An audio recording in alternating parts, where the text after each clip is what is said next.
Welcome back to episode 3 of Pioneer March Madness. Joining us this week in replacement for Sergeant First Class Holderfield, who's in Cancun with the Cowboys, we've got Senior Master Trainer, Master Sergeant Roy Milbrook. Welcome to the podcast. Thank you for having me, sir.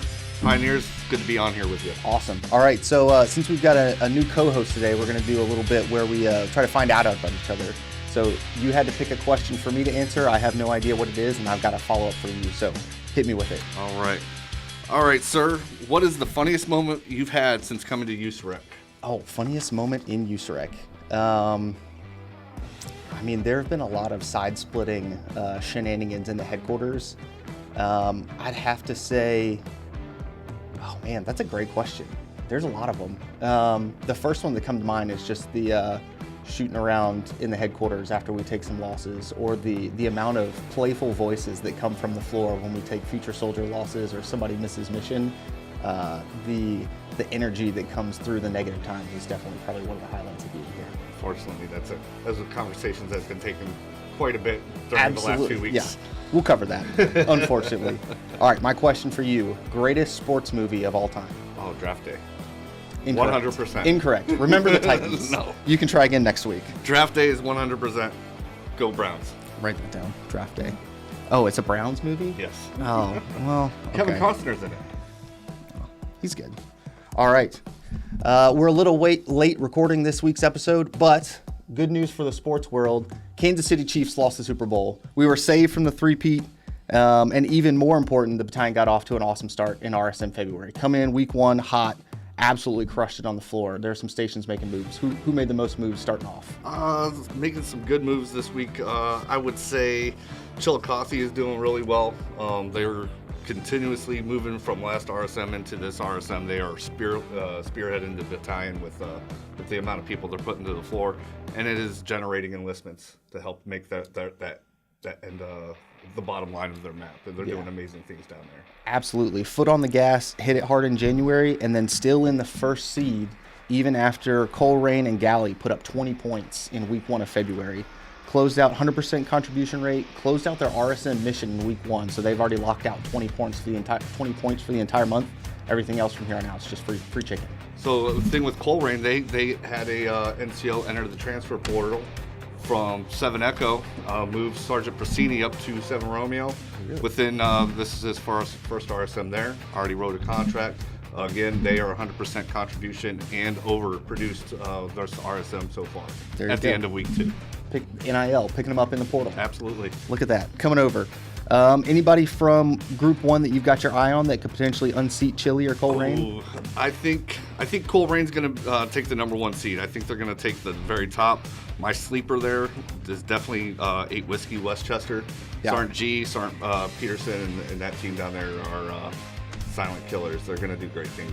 Yeah, I think we poked the bear with last week's episode saying that Coleraine wasn't going to make the tournament. They came back with a force. Yeah, they are a force to be reckoned with. They are processing and enlisting more people than some of our large stations across the battalion. They are absolutely crushing it. However, I think Coleraine will take the number 1 seed, and I think 8 Whiskey will outperform Fort Charlie. Really? By the end of the RSM. Chile's been number 1 all of January into February. You think they're going to get unseated and miss the tournament? I have faith in Sergeant G and getting his team ready these last 2 weeks. You could take a note of that. 8 Whiskey, keep your eye on them. All right, moving on to Group 2. Grove City takes the top spot with 29 points, and then Springfield close on their tails. Right now, locking out that first wild card spot in the 5th seed, coming in with 23 points. What'd you see from Group 2 this past week? Grove City has always been a predominant station in the battalion since I've been here. Springfield, Sergeant Ashley is absolutely the crusher of that team down there. Sergeant Toros, with him being a new station commander down there, he's leading and trying to mold the rest of the team to get up to Sergeant Ashley's potential. But my sleeper there is Zanesville 4 Hotel. I think that team with Sergeant Good and his leadership and his NCOs and his abilities, I think they're going to move into either the 3 or 5th seed.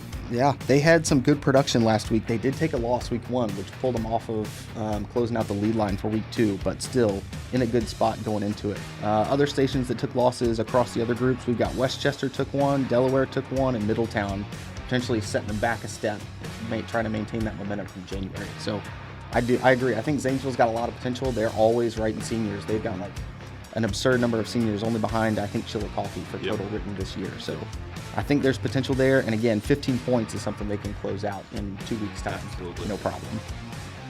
Awesome. Moving on to Group 3. 8 Mike, Hillsboro, holding on by the skin of their teeth, 3 points in Group 3. They've got that 4th seed in the tournament locked in right now. You think they'll hold on to it? I think they'll hold on to it. I think the team that they need to be have their eye on in their group is 2 Romeo, Columbus West. Sergeant Briggs is something else. He's very fierce, and he's got a large station too. I think they have the potential to get close to, or not, if not overtake Hillsboro.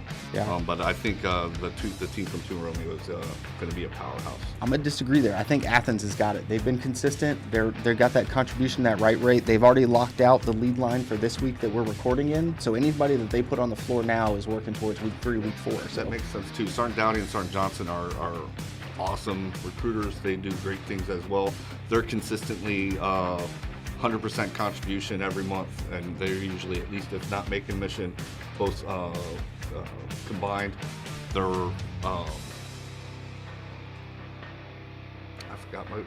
lost my train of thought, but they're doing great things. I think they too could be a powerhouse as well, but I'm sticking to my guns. I really say 2 Romeo is going to be close to take it or not, or just surpass Hillsboro at the end of this. interesting. Yeah, we'll definitely keep an eye on that. Down into Group 4, solid competition between Westerville and Florence, and 2 completely different schools of play here. Westerville, everybody goes to the floor. Packet broken, don't have a waiver, doesn't matter. We'll figure it out. Masters of the crisis. Yep. Meanwhile, Florence, in their schools, writing quality, writing seniors, just steadily chunking them in, just doing it the right way. Yep. Who do you think's got the advantage in Group 4? 2 Tango, I think they're going to take it. My sleeper there is Florence. Florence is doing really good things. That team consistently is at least 90% or 100% every month contribution rate. I think they are a team that has very good potential to take it, but I really do think just with that mentality of how Sergeant Cal runs things, not always favorable, but I think it does its job, and they're going to finish out at the top of that group. Sergeant Cal's replacement, Sergeant Stoke, is here on ground, so we'll see how things go. Is Cowell going to be in charge through the rest of March Madness, or are they going to do a handover? I don't know. Ooh. That's a valid question to have. Good to keep an eye on. Yeah, definitely. I mean, normally in USAREC, when you get that leader change, there's a little bit of a dip while everybody gets used to the new operating standard, or whatever the new status quo is. Yep. I've got my eye on Huber Heights. I think Sergeant Claus and his team, they're consistent. They're always finding applicants. They work waivers, but they don't work the crazy ones. They're only 9 points behind. I think that's something they can make up pretty easily in February. Absolutely. Decent market, and then Dayton Company as a whole writing an absurd reserve market share. They're like 50% market share. So like any of that on top of what they're doing on the RA side, that's my sleeper for Group 4. I think Huber Heights is going to give Westerville and Florence a run for the money. All right, moving to Group 5, we got a tie. Our first tie of the group play. Eastgate and Lancaster, both at 10 points. Just a reminder for everybody, the tiebreaker is your GSA, your quality contracts. How many percent of those of your total contracts is going to be the first tiebreaker? I think that'll be enough to break it, but if they have the same there, then we'll go to contribution rate and future soldier races. Right. So yeah, right now Eastgate's on top. If we go to the contribution rate, then Eastgate's going to have to go to step up their game a little bit.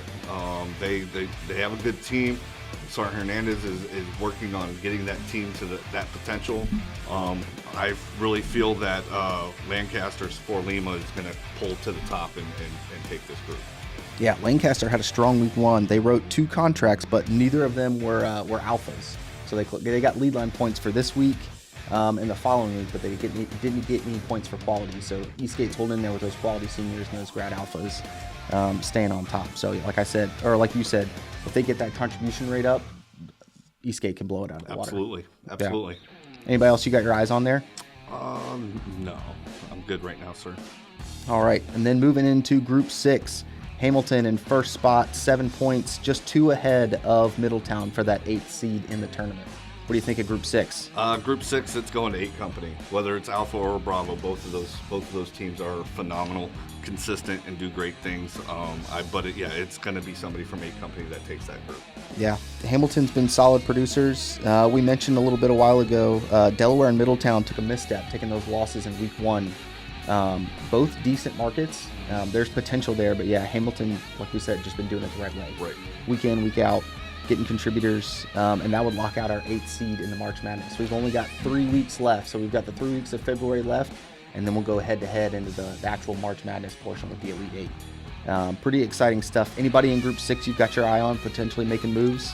I really see Middletown moving up. I think Xenia will come out of that bottom spot. But as far as the overall taking it, it's going to be Alpha or Bravo from 8 Company. Interesting. Yeah, I mean, it's hard to argue with Hamilton. They're just Middletown got off to a quick start, but I think Hamilton's finding their rhythm. They're in the groove and ready to go. Sergeant Shelley wants to make some things happen down there, so I think it's going to happen. I think it's going to be a close fight, but it's probably going to be Hamilton that will close out this group and make it into the March Madness. Nice. We're looking to see who makes it into the tournament. Again, the seeding is determined by the total number of points. So if the 2 highest point scorers in Group 1, they'll get the 1 and 2 seed, or if we've got somebody in Group 2 or 3 absolutely crush February and score the most points overall, they'll get the number 1 seed. So it doesn't matter what group you're in, as long as you're writing, as long as you're contributing, you'll get that top spot. Also from this week, the BC and SAR Majors slapped the table on their bonus points. You can see the tallies over there on the right. The biggest winners, 8 Mike, 8 Whiskey, 6 and 5 points. The categories were overproduction, your contribution rate, and then seniors that wrote over 3 contracts in a month. They were like, yeah, absolutely. High performers give those extra stations points. I think if they're going to go above and beyond what their normal duty scope is, and the BC and the SAR Majors see that, I think these extra points are going to be really going to help and really going to change the dynamic of how we get to our top 8. Yeah, definitely. Perfect segue down into the company totals. Cincinnati was actually in the top spot based on the total points before the BC and SAR Major added their bonus points for overproducing.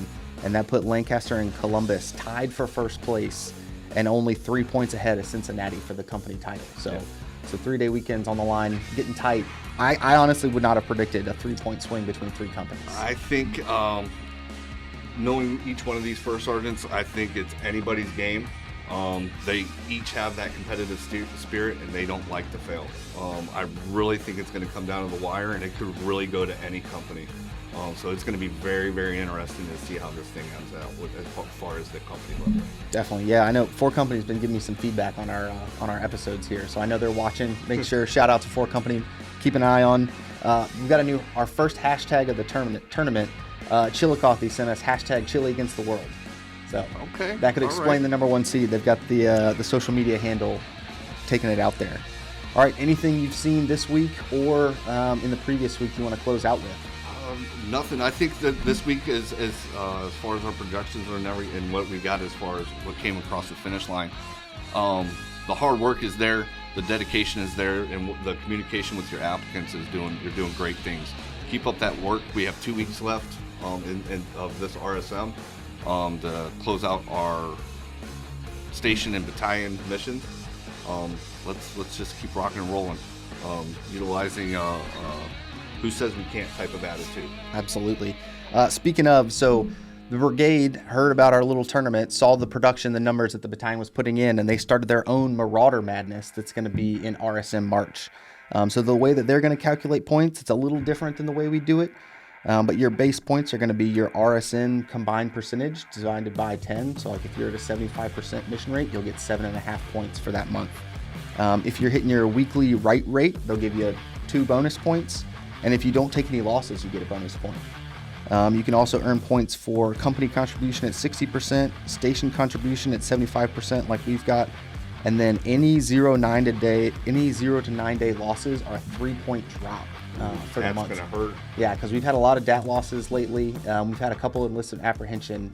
For us, if you get ahead of it, you don't get penalized for it, but those 0 to 9 days, losing 3 points could be a big swing. I haven't seen what they're going to give out for it. I think it's going to be something similar like we did, some trophies and AMs, maybe even an ARCOM. But yeah, Marauder Madness is coming in March. Fortunately, they align the points similar to the way we did in Pioneer March Madness, so keep doing what you're doing. Those stations that are producing, those stations that are on the cusp, keep pushing out, get that win percentage in there, and then you'll have a chance to win a battalion trophy and a brigade trophy. That's all we got. Courage and grit. Grit to win.